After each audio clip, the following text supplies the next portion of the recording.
Good morning. Happy Motivational Monday. I hope you're doing well today. Today I want to talk to you about being mindful of what you say to others. It is so imperative that you think before you speak. How many times do you say something to someone and notice that you've hurt their feelings or what you said wasn't what you meant?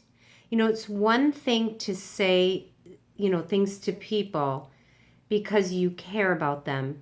And it's another thing to say things to people because you want to get them going or you want to tag them, things like that. So definitely be mindful of what you say to others because it does have an impact on how not only how they feel and how they're going to act towards you.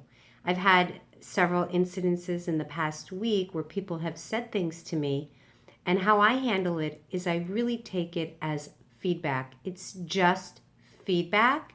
It's just their opinion and their thoughts. It has no bearing on what the actuality really is and what's going on. But it is important to be mindful what you say to people because words can hurt.